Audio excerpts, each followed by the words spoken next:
چاشت کی نماز 10 بجے ہی پڑھنا ضروری ہے یا 10 بجے سے پہلے بھی پڑھی جا سکتی ہے؟ تو یاد رہے کہ جو چاشت کی نماز کا وقت ہے وہ کب شروع ہوتا ہے، اسے ذہن نشین فرما لیجئے۔ چاشت کی نماز کا جو وقت ہے وہ سورج نکلنے پر جو مکروہ وقت شروع ہوتا ہے، تو جیسے مکروہ وقت ختم ہو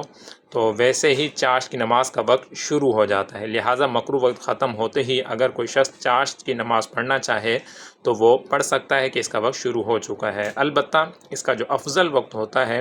وہ ہے دن کا جو چوتھائی حصہ ہے، اس کے گزرنے کے بعد چاشت کی نماز ادا کرنا یہ افضل ہے۔ لہٰذا مکروہ وقت کے ختم ہوتے ہی اگر چاشت کی نماز ادا کریں، یعنی اگر کسی نے پہلے اشراق کے نوافل ادا کر لیے اور اب اسی وقت کے اندر ہی وہ چاشت کی نماز ادا کرنا چاہتا ہے تو یہ بالکل جائز ہے، چاشت کی نماز ہو جائے گی۔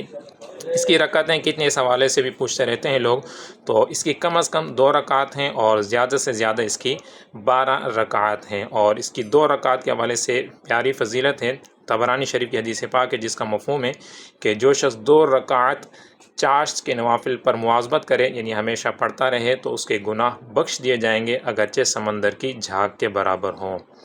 دوسرا سوال ہے کہ اگر کسی نے کہا کہ میرا سلام فلاں تک پہنچا دینا، تو کیا اس کے کہہ دینے سے ہی یہ سلام پہنچانا ہم پر لازم ہو جائے گا، اگر نہ پہنچائے تو گناہ گار ہوں گے یا نہیں؟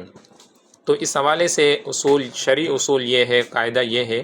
کہ اگر آپ نے جو التزام کر لیا، یعنی کسی نے آپ کو کہا کہ آپ سلام پہنچا دیں اور آپ نے کہا کہ میں آپ کا سلام پہنچا دوں گا، آپ نے یہ کہہ دیا، تو اس صورت میں آپ پر یہ سلام پہنچانا واجب ہو جائے گا، کہ اس صورت میں یہ سلام یہ امانت کے زمرے میں آ جاتا ہے، اور امانت کو جو امانت کا مستحق ہو تو وہاں تک پہنچانا یہ واجب ہوتا ہے۔ تو لہٰذا اگر آپ نے کہہ دیا، یعنی التزام کر لیا کہ میں آپ کا سلام پہنچا دوں گا، تو ایسی صورت میں آپ پر سلام پہنچانا یہ لازم ہو جائے گا۔ ہاں، اگر اس نے کہا کہ آپ سلام پہنچا دیں اور آپ نے التزام نہیں کیا، خاموش ہو گئے، یا ایسا کچھ نہیں کہا کہ جو التزام پر دلالت کرے، تو پھر ایسی صورت میں اگر سلام نہ پہنچائے تو پھر گناہ گار نہیں ہوں گے۔